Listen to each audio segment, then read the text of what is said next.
On the Tape is presented by CME Group, where risk meets opportunity. iConnections, reimagining how the investment industry connects, and SoFi. Get your money right all in one app. Welcome to the On the Tape podcast. I'm Dan Nathan, joined by EY from SoFi. That would be Liz Young. Liz, welcome. Hello. Happy Monday. Yeah, we got a lot to do this week. It is CPI week. There's going to be a whole host of Fed speak. We know Fed Chair Powell speaks on Tuesday morning, and then a bunch of his colleagues, peers, whatever you want to call them, speak the rest of the week. There's definitely some interesting earnings this week. We just thought that S&P 500 earnings are done, but they're not. We're going to get into the meat of retail. And I guess really the focus is going to be a lot of this economic data and really what the path of rate cuts might be for the Fed, or if we get a hot CPI number, if we start seeing maybe hikes being priced in. Who knows? So that's why this week is going to be very interesting, all as the S&P 500 approaches its prior all-time highs. Just a little housekeeping really quickly. Guy on Friday afternoon dropped a great conversation with Michael Saylor. He is the chairman of MicroStrategy. He is Bitcoin evangelist. Really interesting conversation. No matter what you think of Bitcoin and that his company has been buying it hand over fist, issuing equity, issuing debt to buy it. His reasoning for it is really interesting, whether you agree or not. So take a listen to that. And also later on this week, Guy, Danny, and myself sit down with Steve Eisman of Big Short fame. He is Danny's ex-partner. You guys know him from the book, from the movie, and Steve has been in some live events with us. So this is the first time that Steve is going to be on the pod. That's going to be straight fire, as the kids say, Liz. All right, let's talk about this. Let's just kind of get into the macro, and maybe we'll move to some of the individual names a little bit. I think we learned a lot about the consumer, or at least a portion of the consumer, from some of those earnings over the last few weeks, whether it was McDonald's and Starbucks and Nike. But we'll get to that as we get into Walmart and Target and Home Depot and the like here. But first things first, rate cuts. Are they happening this year? Do they depend on this April CPI print? And I'm just curious how you're thinking about the positioning into Wednesday morning's print. Is this like the main event for May right here? Well, first of all, whether or not rate cuts happen this year, I don't think they depend on this particular print. What we learned from Powell in the last presser was that he actually looks at things now maybe over a quarterly basis. We've been hanging on every single monthly data point, and he wants more of a trend to show up. So the first quarter trend, not in the right direction, which is why we heard them backtrack on talk of maybe cuts will be appropriate, and why all of us priced out cuts for the remainder almost of the entire year. So I don't think this particular one is going to change it definitively. I think we need April, May, and June to figure that out. But I got to say, this week, thank goodness we have some macro data. Last week was like so boring. There was nothing happened. This week we've got PPI, we've got CPI, we've got all kinds of stuff to talk about. And as you mentioned, earnings from some consumer companies that these are going to be really important ones. And earnings, they trickle in as the quarter goes on. And sometimes we try to make a big deal out of stuff that isn't really that big of a deal. But these consumer names are a big deal. And especially at a time when consumers are showing signs of trading down, showing signs of pulling back. And I want to be very clear, this is something that we watch very closely, consumer behavior. But what we're seeing so far is not necessarily this indication that people are in trouble. It's a decision that they're making because inflation has now finally taken its bite. For the longest time, we've been sitting here saying, well, inflation is still rising, just rising slower than it was before. Why is it not more of a problem? Well, now I think we're finally seeing where it's becoming a problem. So I think the macro stuff this week is going to be really, really important to watch. CPI on Wednesday, just so everybody knows, so that we're level set here. The expectation is for year over year CPI to come in at 3.4%. That's headline. And for core to come in at 3.6%. Both of those would be downticks from the prior month. But as we know, the last 4 months, so starting in December, January, February, March, have been above expectations, which is what got us to this perhaps no cuts place. Yeah, and again, I mean, it's interesting that we talk about the consumer possibly getting tapped. This is the Kobayashi letter talking about a tweet, and we'll put it in the show notes here. This is from May 11th, and really talking about the savings rate here. 2.1 trillion of excess savings has been wiped out of the U.S. economy since August 21. From March 2020 until August 21, 2.2 trillion in excess savings were built up after $4 trillion of stimulus. Now, we obviously know there's still plenty of fiscal stimulus in the system, but this excess savings, this is the thing that, when we think back to Q1 earnings season, we heard this again and again and again about the resiliency of the consumer. But when you start to see the excess savings go away, you start to see consumer credit going up, you start to see rates not going down, right? And seeing a lot of credit being reset at much higher revolving rates. You see the headline all weekend long when the Wall Street Journal was talking about high rents, making the Fed's job that much more difficult. So you talk about, some of these inflation readings that, let's say, even if they're flat, you think that's a good sign. It's still on a cumulative basis, which we talked about a lot. It's still really high. When you talk about, and again, we are in this obviously election year, and you think about how the polling is going relative to the economy, despite a resilient consumer, despite all this fiscal stimulus, keeping, kind of corporates in the game here. You say to yourself, oh man, this inflation thing is not going away, and we have an unemployment rate which is at 3.9%. It feels like it's ready to tick up above 4%. And I wonder if a lot of these consumer companies keep talking about the trade down and their inability to pass through, higher input costs, whether that's the thing that causes that unemployment rate to start skipping higher, and then we start pricing in a recession. But the only problem that I have, Liz, here is that this whole notion of rates going lower because of a weaker consumer or some other things in the economy is not going to be some sort of panacea for the, for the economy. Like, that's the problem that I have here. So we get into this kind of stagflationary discussion again.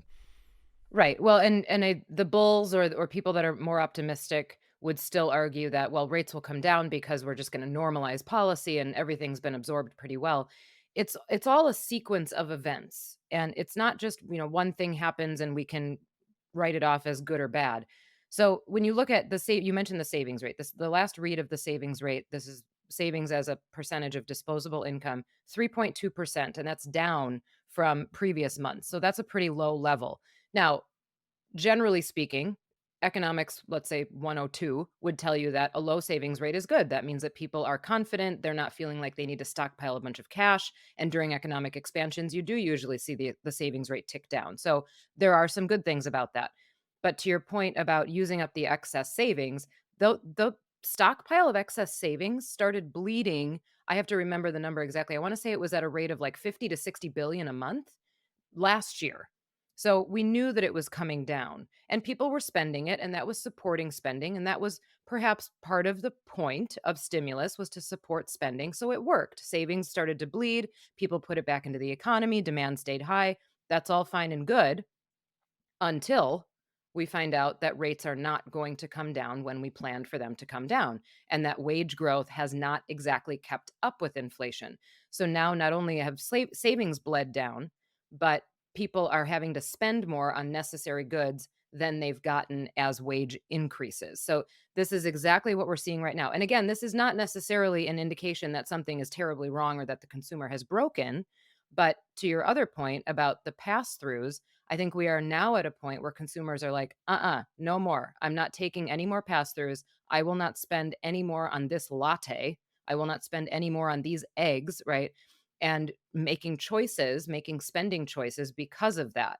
So then take that down to the next level. What does that do? It hurts company margins. And if companies can't cut costs anywhere else, once they've run out of places to cut costs, they cut labor. Now, that hasn't happened yet, but that would be the next order of risk. Yeah, and I guess, one of the key things when we talk, let's bring it back to the stock market, and let's talk about margins, and let's talk about where, this kind of earnings growth is coming from. I think that we've detailed this from our main man, John Butters over there at FactSet over the last couple of weeks as kind of we get to the tag ends of S&P 500 earnings. In Q1, I think the growth rate was over 5%, which was greater than expectations coming in. And it's one of the reasons possibly why the S&P is back really towards those prior all-time highs. We had basically a 6% sell-off, in that kind of earnings season. Some of those names right out of the gate, whether it was JP Morgan or Netflix, the disappointments caused some volatility in single names. But as we got towards the back end and into some of the larger names, Apple was a bit of a relief after being disappointing. Google was a bit of a relief after kind of underperforming some of its peers. Same thing with Amazon.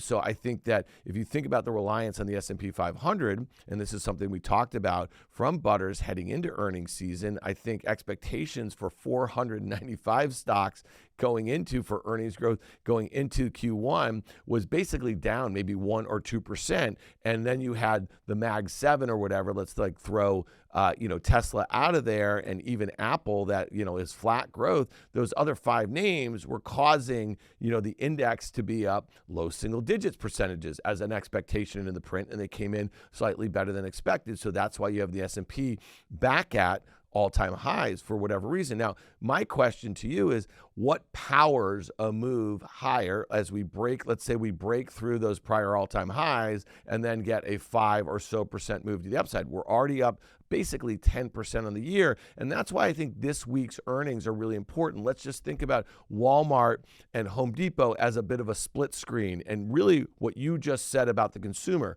Walmart is going to benefit from a consumer trading down. That stock is very near its all-time highs, okay? And it's been basing near there for the last couple months or so and really shown good relative strength, I think, to the S&P 500, while Home Depot is still down 13% from its 52-week highs and well below the 2021 all-time highs. So what does that say to you about a consumer, at least through the lens of the stock market? Is one is a necessity benefiting from, let's say, the trade down. The other is a consumer that's being very picky with that excess savings about what they are choosing to do with their household.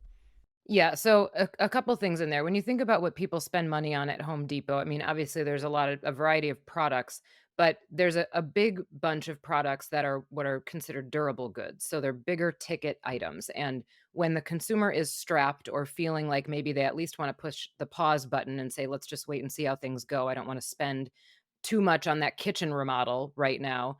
The durable goods purchases start to come down. So Home Depot may be suffering from just a pause on durable or big ticket item purchases. I do think that we are now in an era, and I've said this about the AI trade, where things have become more of a zero sum game, where one company's loss is another company's gain, rather than a situation where we've made the pie bigger because we've just increased liquidity ad nauseum and we've put a bunch of more money in the system, which just created more demand from more money and creating a more enormous pie for everybody, rising tide that lifted all boats, right? Now, because that has slowed down and because we're still engaging in QT to some respect and we've got high rates, it's become we have this one set of money and we have to choose where to spend it. And some of the news that we got out of the Mag 7, things like Meta going to spend a lot on AI, they get punished for the spending. Nvidia and semis benefit from their announcement on spending, right? So I think that sort of thing is going to start happening for the consumer. We get news that maybe a luxury good retailer is hurting because the consumer is trading down. Well, then the lower ones are going to benefit.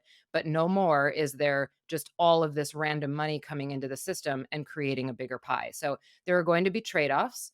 There are going to be earnings announcements that I think will start to show this trend more clearly. And I would watch the staples companies specifically, because up until maybe the end of last year, staples companies had benefited a lot just from inflation, just from the idea of passing that through and raising revenue and having it look like it was an increase in demand. Really, it was just an increase in prices. Yeah. How are you feeling again with the S&P, near up 10% on the year? We just got through Q1 earnings. I would say that, Q2 and the balance of the year was pretty mixed overall, and again, I think maybe, that better than expected earnings growth in Q1 could have been a bit of a pull forward from some of those big names that, again, have continued to benefit from this generative AI story. As far as I'm concerned, I think that's probably running out of steam as we get into Q2. We know that next week, Nvidia is going to report, and again, expectations valuations are already very high. The stock has found its footing again after, a pretty sharp decline, into Q1 earnings season. And again, I feel like we are where we were, let's say 3 months ago, where we got out of the bulk of S&P 500. It was pretty mixed bag as far as the earnings front. And then everything was weighing on this one company that's been a massive beneficiary of all the ordering of chips. But, it just seems to me that every day that when I wake up, I see headlines about some of their biggest customers that are looking to diversify away from them, designing their own chips. I mean, it goes on and on and on. And I just worry that, again, if this company is not able to guide up for the current quarter that they're in, that the whole ecosystem takes a pause. We did see that last year from late July into late October or so, and the S&P and the NASDAQ sold off at least about 10%. And a lot of the names that have been the beneficiaries early on, of, let's say, this perception of this spending away from just the chips, they all sold off really hard. So the idea that we could get that again makes a lot of sense to me. Does that worry you once we get through CPI? Let's say we have essentially a benign market reaction. Does the S&P just at prior highs make you a little nervous when you kind of try to think about what are the catalysts that break it out if there's not something that suggests that rates are going to come down meaningfully over the next 6 months or so? Well, one of the things you asked this before, what would it need to break through? One of the things that's held it close to prior highs is, yes, the communication sector, yes, IT, but there have been some infiltrators of other sectors in there like utilities, energy, and financials. So what does the index need in order to at least stay at these levels or even go higher? I think it needs companies in the Mag 7 to at least hold pat, at least not have a big drawdown. So they could stay flat-ish, but then you need those cyclical sectors to pull their weight.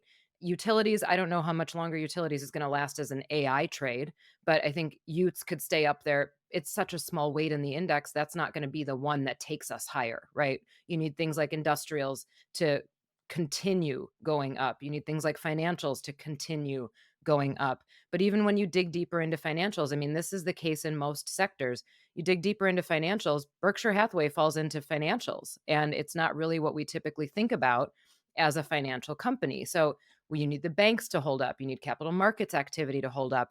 You need durable goods spending to hold up. And you need PMI and some of that manufacturing data to hold up to support industrials. And as we get into the second quarter and into summer, some of the data that we're getting on a macro level is not overly supportive of a big manufacturing expansion. So I'm not sold that that's actually going to occur. If everything stays as is, the market can stay where it is. But in order to get above this level, we need some other players to come off the map. Yeah, and again, like this morning, Nvidia at Jefferies, the analyst there, is putting a $1,200 price target. The stock went out basically at $900 the other day. He's basically making the case that fiscal 2025, which is what they're starting out right now in, or they currently are in Q1 of that, that earnings next year could rise 45% above Wall Street's current estimate. So I just want to be really clear on this. So this year, earnings are expected to be, this is fiscal 25, up 94%, going from $13 in fiscal 24, which was up from $3.34 in 2023, to expected $25 this year, and then 30-ish next year. Okay, so right now, earnings estimates for up, like I said, 94%, expected to decelerate in fiscal year 2026 to only 22% growth. So again, when I think about this, the stock's up 80%. If the company's not able to give guidance that suggests there's going to be better than expected, you're already starting to get the whisper number going really high, right? And then I just want to kind of bring it back to some other headlines here. So here's one from The Information, and we'll put this in the show notes. It's out this morning. Chinese regulators tell local tech firms to buy fewer Nvidia chips. This is also, again, in the backdrop of a lot of Chinese firms, and we know that some of the higher end chips were banned from being sold to China. A lot of the benefit of I think over the last year or so of some of these earnings was the double and triple ordering, or the ordering that was going into a Chinese channel to avert some of these regulations. There was also a headline today in The Information talking about how a lot of these startup companies in the generative generative AI space that have gotten, let's call it hundreds of millions of dollars in funding with no real end goal in the near term about basically monetizing, right, all of this spend. These are startups that are expected to lose money, right, that there's going to be a consolidation wave. Well, if there's a consolidation wave because these companies are running out of money, that also means that ultimately they're going to be spending less on high-end generative AI chips. So my point is the news flow seems about as good as it gets right now, except for the fact that we know how deceleration causes names that appear cheap right now. I think a lot of folks are saying, well, listen, if earnings are expected to grow this year 90%, well, Nvidia only trades 36 times earnings. That's cheap. But next year, it trades 30 times expected 22% growth. So if they can't meaningfully guide up, right, then it's going to look expensive on the out year. So talk to me about that, because that narrative and the expectations for upside next week when Nvidia reports, to me, is also one of the big headwinds to the stock market at prior all-time highs, especially as you think about, well, we lost Apple and we lost Tesla from the Mag 7. Now we're at the Fab 5 or whatever. If Nvidia just cools out a little bit, I think that's the thing that could also cool out the entire ecosystem and thus the S&P 500. Well, the environment in general has been obsessed with guidance over actual results. And I think we've ratcheted up guidance, we've ratcheted up expectations just as enthusiasm has continued. And enthusiasm isn't just apparent in the momentum of stock prices, it's also apparent in the expectations of growth, because people need to somehow justify how much they're paying for these stocks and pay enough for the growth that they expect to come down the line. So any disappointment on guidance is going to likely result as a disappointment in stock prices. And that's happened across the board since the beginning of earnings season. So I would expect that to continue. And I expect that to continue into Q2. That's also why I think companies are starting to get rewarded for cost cutting and being more cost conscious rather than getting rewarded for spending on future growth. So there's been a little shift in the mindset of investors. And I think it's important and I think it's rational given where we are. You mentioned a consolidation phase. I've talked about this before. It hasn't really been the case. It wasn't really the case in 2023, and we haven't seen much of it in 2024. But M&A activity can take two different forms. We've seen M&A activity occur in certain sectors that is a positive, where you're seeing consolidations happen, you're seeing mergers happen because companies are confident, they've got money to spend, they want to enhance their competitive position. That's what's called strategic M&A. If consolidation starts to happen for the reason that you just mentioned, because companies have run out of cash, that's what's called financial M&A, and that's a rescue package that's just in the capital system rather than from the government. That's not as good of a sign. Now, I wouldn't expect that to happen across sectors at the same time, but if we start to see necessary financial M&A where companies are being saved in certain sectors, you should expect that it will at least spread into a few other adjacent sectors. And that's another indication of a shift in sentiment, a shift in intention, a shift in liquidity just in the market. And the idea that a lot of financial companies have benefited from this resurgence in capital markets activity, resurgence in deals, more IPOs happening. If we start to see financial M&A happening under the surface, capital markets activity likely slows down as well. So it's all connected. And I think we're in this time where people want things to not be connected. We get a data point and it's like we just want to say that that's good or bad for the entire market, but it's all intertwined. Yeah, it's interesting. And then one narrative that hasn't really shifted at all on the negative side is just this commercial real estate, situation. And again, this goes back to the knock-on effects of the regional banking crisis that we had in 2023. And I'm hard pressed to find any positive comments about a higher for longer environment and what that means. And then you think about just some of the trends that we've seen, with work from home and how that's kind of transformed, I think, some of these city centers. I mean, every time I travel around the country and talk to local folks, forget what's going on in New York City. I was just in LA, I was just in Portland. It just seems like those themes are not changing anytime soon. So it seems like there's definitely going to be, a huge, situation of defaults going on in that space. And so to counterbalance some of the capital markets activity that you're talking about with the way the banks act, you know what I mean? Like, look at JP Morgan's a great example where, again, this is obviously much more consumer oriented, and they do have, investment banking that has become increasingly important to this company. But that stock had a huge gap when it reported, I think it was April 12th, based on, just kind of disappointing forward guidance. To your point about guidance, look at this. It's filled in the entire gap, and it's basically back very near its prior all-time highs. Look at Goldman Sachs. Look at Morgan Stanley. I mean, they're basically more levered to that financial markets capabilities and the like here in M&A and sorts. So, there seems to be a level of optimism there. But then if you look at the KRE and you look at how regional banks act on a relative basis, they seem to be stuck in that RE mode, right? That the real estate and the commercial real estate, if you will. So it'll be interesting to see how that plays out. I just wanted to also hit this really quickly. So this is from Stifel, Barry Bannister. He is their head equity strategist, chief equity strategist. He's saying the next 500 points, this is out this morning, and the S&P 500 is going to be down. He said with rates normalized and a mid-2024 pop in core personal consumption expenditures price index to just over 3%, the firm's models show middle quarter fall in U.S. stocks. He said the pseudo-recession occurred in roughly 5 quarters from the start of 2022 to mid-23. The Fed already harvested all normal post-recession disinflation. What do you make of that? I think that's kind of an interesting call because it seems like most chief equity strategists on the street right now are pretty bulled up, Liz. Yeah, well, I mean, we came into the year and everybody's price targets got blown out of the water by like February. So then the chasing began, which they're sort of obligated to do because nobody wants to be left behind. So, yes, price targets right now and strategist conversation have been bullish. It's difficult to be that much of an outlier. Earnings have been pretty strong. The macro data is okay. It's not necessarily blow the cover off, but it's okay. The idea that what he said about the Fed has already harvested post-recession disinflation. So I'm guessing what he means by that is coming from 9% down to 3.5-ish or the upper threes, and that being the disinflation that we've already experienced. And now we're sort of stuck at this uncomfortably high level, not terribly problematic, but uncomfortably high level.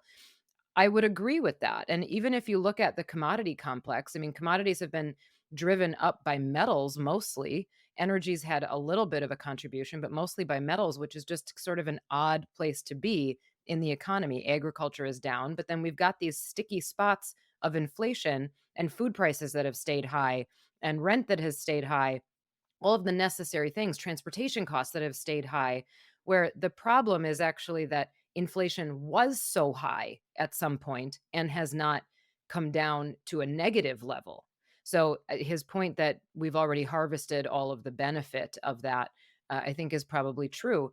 However, the benefit of it is more sentiment. It's not tangible. Nobody's prices went down. We're all still paying higher prices. So we've harvested the feel goods about the fact that inflation has come down from 9%, but we haven't actually benefited in our bank accounts. Yeah. One last thing before we get out of here, and we talk about, like this period over the last, call it 3 to 4 months, has reminded me a little bit of kind of late 2021, where there was a lot of optimism about the stock market, but under the surface, there was a bunch of sectors that kind of been rolling over a little bit. And I would almost kind of place what we talked about in starting this conversation a little bit with some of the consumer sort of oriented names, right? So to me, under the surface, that is the thing that could cause at least, the economic outlook or expectations to kind of, sour a little bit. And then the stock market should start to discount that. And I remember kind of making those calls in 2021. And a lot of folks were saying, what are you looking at? Look at the major indices. But again, they were being powered by a handful of names that seemed like, that were going to, benefit from inflation and didn't matter if rates were going higher. And the list went on and on and on until they did, right? And so, one name, and again, this was, a name that you couldn't escape in 2021 was GameStop, because it also spoke to the animal spirits that was going on, in the markets with a lot of retail participants and the like. And so we wake up this morning and the guy that the roaring kitty, and I don't know his name, but he was this guy on Reddit, right, who got people involved in the GameStop, and it, had those, those crazy moves. But ultimately, most of the people in that GameStop meme stock, kind of frenzy probably lost money. Well, Roaring Kitty comes back to Twitter yesterday, I guess, and the market just opened. Stock is up $8. It's trading at 25. You can do the math on that. Oh, It's wow. up 50% or so. And this is a company that, again, does not make money. I guess, the revenues have been flat for years. The stock was trading about 2 weeks ago, Liz, at $10 or so. Okay, so here we are at 25. So it's becoming a meme again. It's got 25% short interest or so. But I think the most important point, when it was just trading at 10, okay, a few weeks ago, that was, you ready for this? A multi-year low. The last time it traded at 10 was early 21 before it was on its way to going to $100 or so. So I guess when you, and I'm not asking you to opine on GameStop. And again, this is not, when you think about it in market cap terms, it's a $7.7 billion market cap that's up, 50% today, which seems crazy, okay? But you could push it around with 25% short interest. What does it say to you about the environment we're in? And I don't mean to place too much emphasis on it, but again, we got crypto back above 60,000 and the Bitcoin and all that sort of stuff. Like, animal spirits are back as we're at the prior highs. Yeah. Well, first of all, I would say to investors, unless you fancy yourself a swing trader or a day trader who has experience doing that and you're okay with that sort of risk, is this company 50% better than it was on Friday? And chances are not. I'm guessing that there wasn't something fundamentally that changed enough to make this company 50% more worthwhile than it was at Friday's close. So think about that when you're looking at the stock price. And then people might say back to me, well, I don't really care. I'm still going to benefit from the stock price. I'm going to make money whether it's good or not. And I'm going to benefit from the inefficiency of the market. And that's okay too. It's just a risky proposition. What it would say to me about the market in general, now we'd need more examples of this happening in other places. So during that meme stock craze, it did actually turn into a craze, and there were a handful of names, and then new ones started to come into the fold. I think by the end of it, there were probably 5 or 6 names that ended up being meme stocks that we talked about pretty often, most of which didn't have any fundamental support behind them for the price moves that they were seeing. I talked about this either last week or the week before. Many crisis periods or pull downs are, if they're not caused by some exogenous shock like a natural disaster or war or COVID, things like that, then they're caused by excessive risk taking in financial markets. And some of this is a perfect example of excessive risk taking in financial markets. Now, is GameStop in and of itself enough to take down the market? Absolutely not. But is it an indication if people do start to feed a meme stock frenzy again in multiple names and across various asset classes, and if crypto takes off again, right? The appetite for beta, if the appetite for beta goes up for no real good reason, if we're not getting stimulus, liquidity hasn't increased incredibly, then that starts to look like excessive risk taking in markets. And all it does in the moment is expose people to more downside risk. But it is an indication of complacency isn't even the right word, but almost a blind eye to what could go wrong. And those are the times when you get more fragile. Well, I mean, to that point, AMC, which was also one of those other names, meme stocks in 2021, it's flatlined basically all year at $3. Well, it's up at, $3.60 right now as we're speaking. It's up 20%. And that's because of, it's basically, in sympathy with what's going on in GameStop. So to your point, this is a billion-dollar market cap. They have $9 billion in debt. So it's basically been perceived to be a donut, you know what I mean, from an equity standpoint. So, but you have a company with nearly a $10 billion enterprise value that's trading up on nothing fundamental, and the short interest is nothing what it's like in GameStop. But I just think it's important to note. And the last point I'll just make on this is that, Tesla, and we've said this again and again, is a meme stock for all intents and purposes. The only problem is it's a $500 billion meme stock, so you can't move it around the way you can a GameStop or an AMC, but you do have the interest among, the sorts of investors that would kind of pile into, some of these other names. So again, all interesting to me. Let's keep an eye on them and see if that kind of virus spreads a little bit. But to your point, there's nothing fundamental there. So unless you have the skills to get in and out of trading a name like that, it seems like the sort of thing that you probably want to stay away from. But again, you know what I mean? You do you, people. Swim at your own risk. Yeah. All right, Liz, we covered a lot of ground. I appreciate it. Big week this week in the markets, and we got some earnings. And then next week, obviously, Nvidia. We'll cover that with you again on Monday morning. You're going to be back with me on Wednesday for Market Call in studio. We're going to take your questions, people. And also check out that conversation with Michael Saylor. I think it's really important just what he had to say from the macro standpoint and the like, whether you're a Bitcoin person or not. I found it really interesting. And also, we're going to be with Steve Eisman later this week, so check it all out. Thanks so much, Liz. We'll see you on Wednesday. Thank you.